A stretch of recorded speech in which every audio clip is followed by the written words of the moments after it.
अस्सलाम वालेकुम viewers, rich Pakistan का नया एपिसोड लिए मैं हूं आपका मेज़बान अब्दुल रहमान। आइए डिस्कस करते हैं आज की दो इंटरेस्टिंग न्यूज़।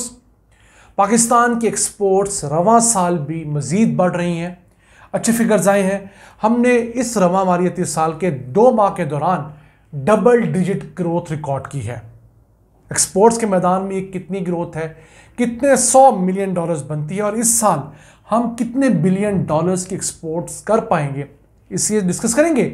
जबकि आज की दूसरी खबर, लाहौर शहर के अंदर ट्रैफिक के मसाइल हल करने के लिए 2 अहम मंसूबे मुकम्मल कर लिए गए हैं। एक तो बंद रोड के ऊपर बनने वाला कंट्रोल्ड एक्सेस कॉरिडोर मुकम्मल हुआ है, उसे ट्रैफिक के लिए खोला गया है।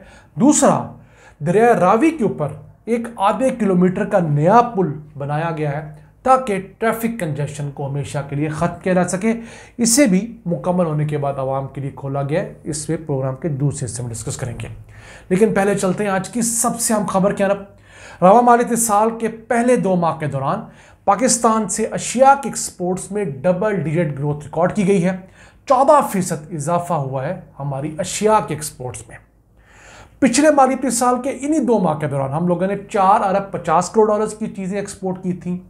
इस मालियाती साल के 2 माह के दौरान 5 अरब 10 करोड़ डॉलर्स की चीज़ें एक्सपोर्ट की हैं। तकरीबन 600 मिलियन डॉलर्स का इजाफा 2 माह के दौरान है, यानी कि हर माह 300 मिलियन डॉलर का इजाफा है। इस हिसाब से हम रवां मालियाती साल के 12 माह के दौरान 3 अरब 60 करोड़ डॉलर्स का इजाफी सामान एक्सपोर्ट कर पाएंगे। फिर भी एक अच्छा साइन होगा। पिछले साल हम लोगों ने 30 अरब 70 करोड़ डॉलर्स का सामान एक्सपोर्ट किया था और उसके अंदर इस साल का टारगेट जो रखा था वो 32 अरब 30 करोड़ डॉलर्स था। मुझे उम्मीद है कि हम लोग इसी पैटर्न पे चलते रहे तो अशिया की एक्सपोर्ट्स जो हैं वो हमारी तारीख में पहली दफ़ा 34 बिलियन डॉलर्स के करीब होगी। इसके अलावा 8 बिलियन डॉलर्स के अगर हम लोग सर्विसेज के एक्सपोर्ट कर पाते हैं तो 42 बिलियन डॉलर्स के हम टोटल एक्सपोर्ट्स कर पाएंगे, बशर्ते हुकूमत की पॉलिसीज़ बेहतर है, बिजली का रेट कम किया जाए, इंडस्ट्री के लिए मराहत हों और पाकिस्तान के लिए बेहतर माहौल हो।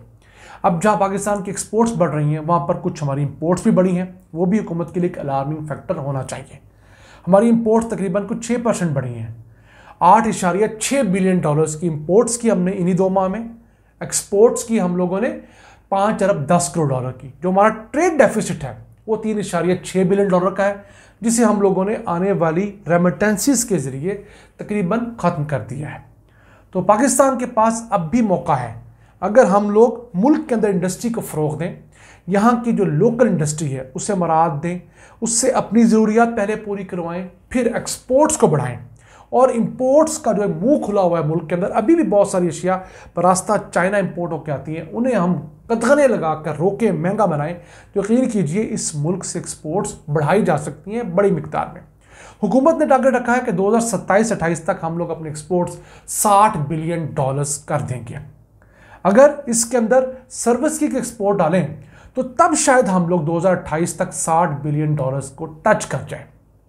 42 अरब डॉलर्स रवां मालियाती साल में, फिर अगले साल हम लोग कोई 47-48, फिर 50 करते करते अगले 4 सालों के अंदर हम 2028 तक 60 बिलियन डॉलर्स तक टच कर सकते हैं। लेकिन उसमें सर्विसेज सेक्टर का बड़ा हिस्सा होगा, जो फिलहाल 7-8 अरब डॉलर्स है वो बढ़कर 10-12 अरब डॉलर्स होगा। उसके साथ साथ हमारी जो गुड्स की एक्सपोर्ट्स हैं वो बढ़ेंगी, वो तकरीबन कोई 50 अरब डॉलर्स के इर्द गिर्द होंगी, 48 अरब डॉलर्स, तो हम लोग 60 अरब डॉलर का एक बड़ा बेंचमार्क अबूर करेंगे। लेकिन इस दौरान हमने अपनी इंपोर्ट्स को रोक के रखना है। सिर्फ वो चीज़ें इंपोर्ट करनी है जो हमारी बहुत ज़्यादा ज़रूरत की हैं, हमारे यहाँ नहीं बनती। और दूसरा, ऐसा रॉ मटेरियल इंपोर्ट करना है जिसे हम यहाँ पर वैल्यू ऐड करें और फिर इसे हम यहाँ से एक्सपोर्ट करें। मिसाल के तौर पर अगर कपास कम हुई है तो हमें कपास इंपोर्ट करनी पड़ेगी।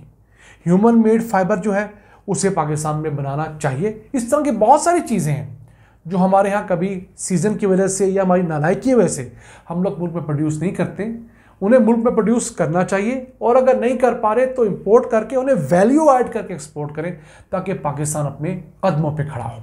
वैसे हुकूमत ने एक्सपोर्ट्स बढ़ाने के लिए एक 476 अरब रुपए का पैकेज डिज़ाइन किया है ताकि मुल्क में आने वाले खाम माल को सस्ता किया जा सके और उस खाम माल से यहाँ पर वैल्यू एडिशन के बाद एक्सपोर्ट्स करके बिलियंस ऑफ डॉलर कमाए जा सकें। अब ये पैकेज कैसे अनाउंस होता है, मजीद क्या तफसीलात है, हम इंशाल्लाह आने वाली किसी वीडियो में अपने डिस्कस करेंगे। और उम्मीद है अगर इसे नीयत से इंप्लीमेंट किया जाए तो 5-7 बिलियन डॉलर्स की एक्सपोर्ट्स 1-2 साल में बढ़ाना कोई रॉकेट साइंस हरगिज़ नहीं होगा। आइए चलते हैं आज की दूसरी अहम खबर की तरफ। लाहौर शहर के अंदर ट्रैफिक के मसाइल हल करने के लिए 2 अहम प्रोजेक्ट्स मुकम्मल होकर ऑपरेशनल हो गए हैं। एक तो है लाहौर बंद रोड पर बनने वाला कंट्रोल एक्सेस कॉरिडोर, जबकि दूसरा है दरिया रावी के ऊपर बनने वाला नया पुल। अब ये बंद रोड का प्रोजेक्ट है, उसके तहत तकरीबन 11 किलोमीटर का एक नया रोड बना है, 4 लेन रोड बना है, रोड से 14 फुट ऊंचा, और ये कंट्रोल एक्सेस है। इसके ऊपर मोटरवे की तरह महदूद मिकदार में गाड़ियां जाएंगी। हर रोज़ 1,30,000 गाड़ियां इसके ऊपर ट्रैवल करेंगी। ये तकरीबन 15 अरब रुपए की लागत में मुकम्मल हुआ है। जब कंसीव किया गया था तो ये 9 अरब रुपए का प्रोजेक्ट था। बढ़ते बढ़ते की कीमत अब 15 अरब रुपए हो गई है। 2 पैकेजेस हैं। बाबू साबुत जो लाहौर एंटर होने के लिए मोटरवे का इंटरचेंज है, वहां से लेकर 32 चौक जिसे नियाजी इंटरचेंज भी कहते हैं, वहां तक ये पूरा एक नया कॉरिडोर बना है। इसके अलावा दरिया रावी के ऊपर 540 मीटर का एक नया पुल बनाया गया है, और इस पुल की एडिशन के बाद अब दरिया रावी के ऊपर जो पुल है टोटल इसकी लेन्स 10 हो गई हैं, जिनमें से 8 लेनें ट्रैफिक के लिए हैं, 2 लेन्स मेट्रो बस के लिए, सेंटर वाली 2 मेट्रो बस के लिए हैं, 4 एक तरफ शहर में आने के लिए और 4 दूसरी तरफ वाली शहर से जाने के लिए। ये तकरीबन 2 अरब रुपए की लागत से ये पुल मुकम्मल हुआ है। अब ये जो प्रोजेक्ट्स थे ये मोहसिन नकवी ने बतौर निगरान वज़ीर आला शुरू करवाए थे, और उनकी ख्वाहिश थी 120 दिन में मुकम्मल हो जाए, लेकिन मुकम्मल नहीं हो सके। अब आकर इसे मरियम नवाज़ ने इफ्तिताह किया है और आवाम के लिए खोला है। लेकिन कैसी बात है कि मरियम नवाज़ ने मोहसिन नकवी को भी क्रेडिट नहीं दिया। चले पीटीआई का तो उनसे खिलाफ बनता ही है, जो पीटीआई के साथ उन्होंने सलूक किया। अभी भी बंद रोड के इस प्रोजेक्ट में बहुत सारा काम नीचे वाली लेन्स में होने के लिए बाकी है।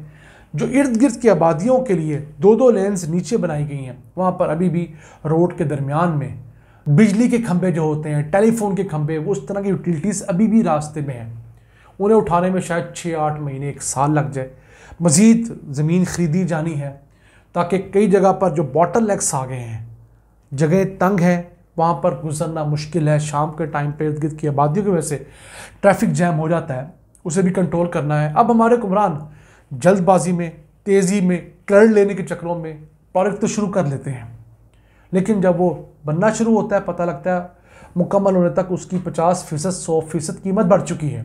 फिर उसके रास्ते में जो यूटिलिटीज़ थी, जो बिजली के टावर्स ट्रांसफ़र करने थे, जो टेलीफोन की लाइनें ट्रांसफ़र करनी थी, जो गैस का इंफ्रास्ट्रक्चर डिफरेंट करना था, जो वासा के ड्रेनेज के सिस्टम डिफरेंट करने थे, उसकी तरफ ध्यान ही नहीं जाता।